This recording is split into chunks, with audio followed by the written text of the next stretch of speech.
you've written the biography for the senior Mr. Oberoi, Rai Bahadur, who was Bicky's father.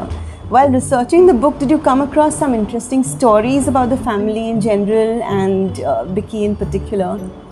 Yes, I remember one thing, and that is what Bicky told me, that when they were growing up, they were all, really quite spoilt and brats and living with room service and all that. But his father was still pretty particular about the way they dressed, and he would always be sure to bring back long socks. And that is what Bicky made a point of telling me about his childhood. Of course, I got to know much more about him, about Bicky, in connection with the hotel. And that is that, when the Bombay Oberoi was being built, then, Rai Bahadur always kind of measured himself against G.R.D. Tata. Like he was the icon, and he always was kind of pitting himself and getting himself measured against him. One thing was that, he built himself a kind of a chhatri, where he would be cremated. So he built his own little cremation space.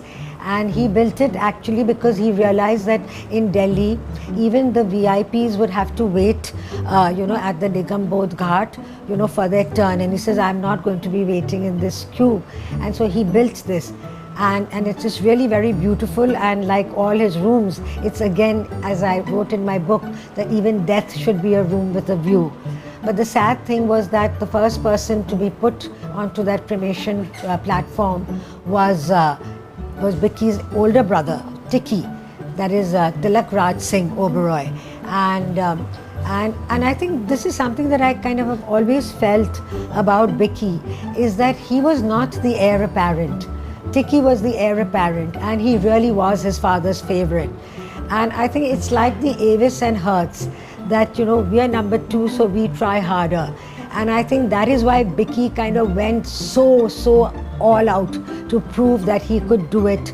And I really believe that TRS, that is Tikki Oberoi, he was such a playboy. He would never have had the rigor that Bicky brought to the hotels.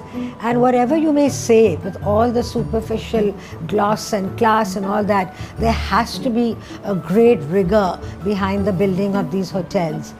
And I remember that when the Bombay Hotel was being built, not being built, because as I began to tell you that he said, how can he not be in the city of the Taj, And so he was determined that he would have a hotel here, and he kept on looking for a place. And the place he found was actually still under the sea, because it was the whole reclamation of Nariman Point. And he went and he checked himself with Bicky into the Spanish suite of the Taj. And as I wrote in my book, Dare to Dream, that it was appropriate because he wanted to take the bull by the horns, and it was going to be an afternoon of blood and bravado. And he kind of typed out the letter of, typed out the letter to the secretary, but left the amount blank because secrecy was of the essence.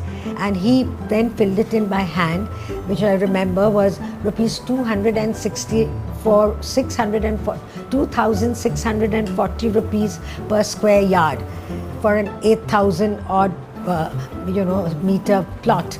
And when Bicky looked at it, he kind of staggered, because he said, aren't you overdoing things? And Rai Bahadur told his son, Bicky, if you want something really bad, you should never let money come in the way of your getting it.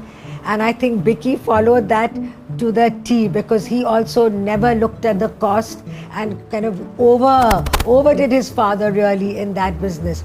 And as it turned out, that bid was 1,000 rupees higher than the next bid.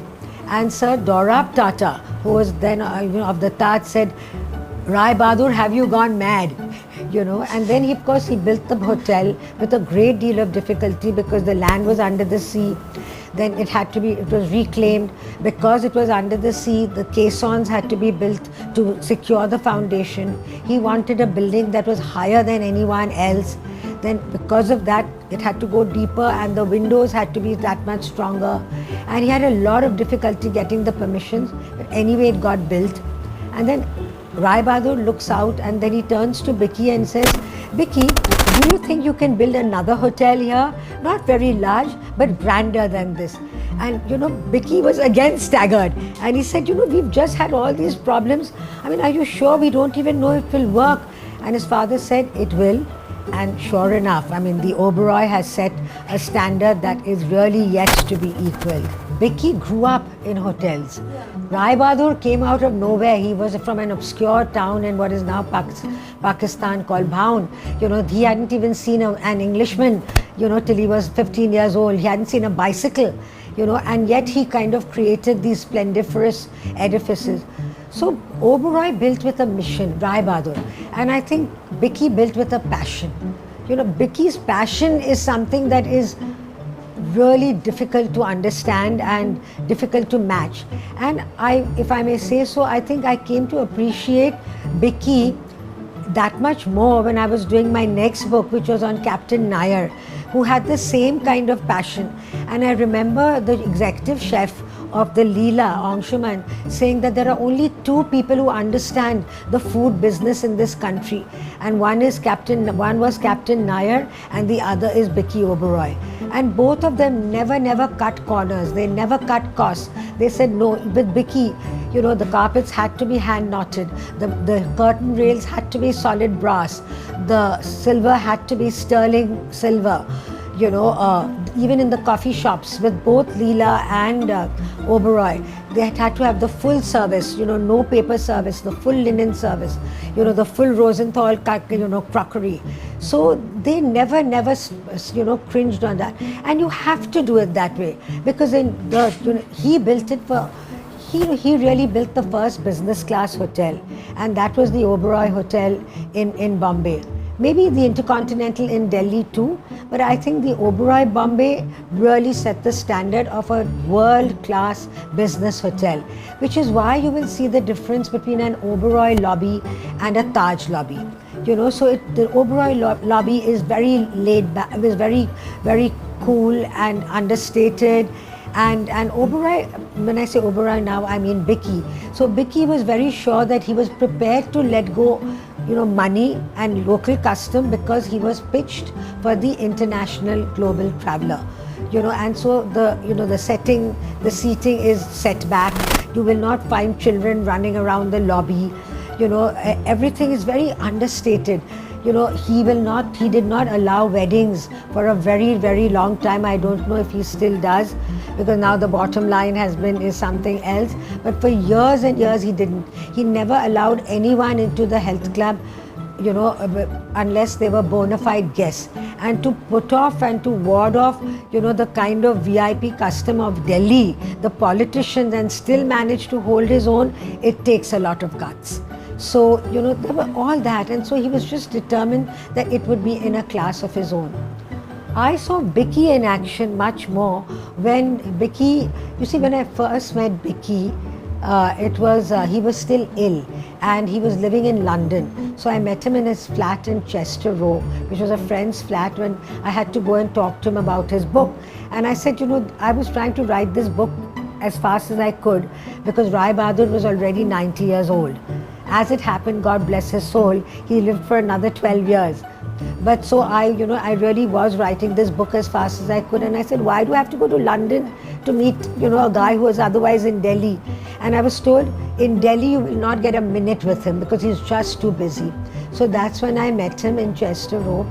And he of course went through, afterwards he kind of went through the manuscript, line by line, and we would negotiate, and I'd say, I would let him, have his way with certain things, because I wanted to keep some of the more important things which were for me. And then afterwards he said to me, many years after the book was published, he said, I wasn't well when you wrote the book, so I wasn't really able to tell you, so why don't you redo it?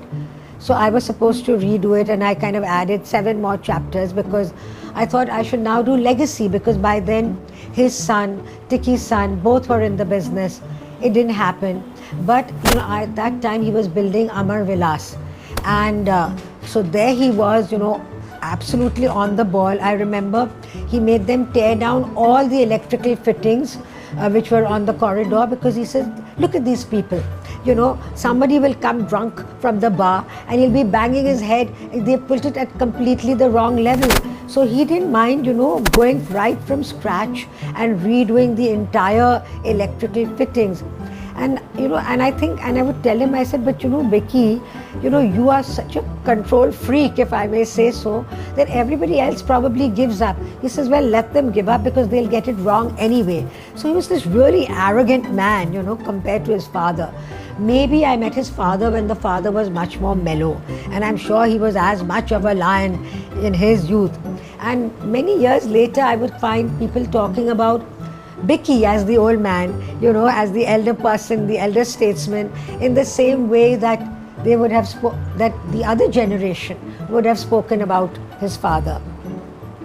Really fascinating, and also, I mean, it's like really interesting how you brought out his inherent sophistication and attention to detail. Really like brings it alive for us. He told Rajiv Kaul, all I want you to do is to create the life of a gentleman, And Vicky, of course, knew the life of a gentleman because he had grown up in that life. And I think so that is why, that was like the kind of, the mantra. And I think that, when Vicky built his hotels, 5-star was no longer an adequate label. Right? It had to be, you had to create a new label, which was super deluxe.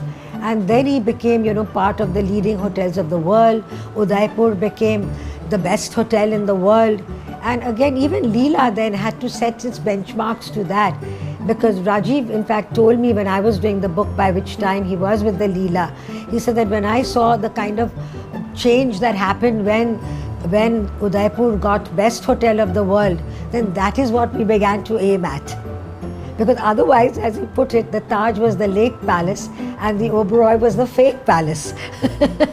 But then when it began to win all these, awards, then nobody dared to say that. Absolutely. So he essentially raised the bar for the entire. He raised the bar for the entire, and in fact raised the bar for the entire profession. And he also brought in several innovations, for instance, like the business hotel. And more so, he was the one who lobbied with the government for foreigners to pay a completely different rate because it would be with power purchase parity. So they paid a completely different rate than the domestic passenger. That was again far thinking. Yeah, it was far thinking, and then the government began to do that for, the Taj Mahal, the Taj Mahal, that the foreigner pays, 400 and, you pay 10 rupees to get in. So is there something that you'd like to say to Mr. Oberoi, via this video? Vicky, I wish you good health. I know you're not keeping very well, but I wish you good health, long life.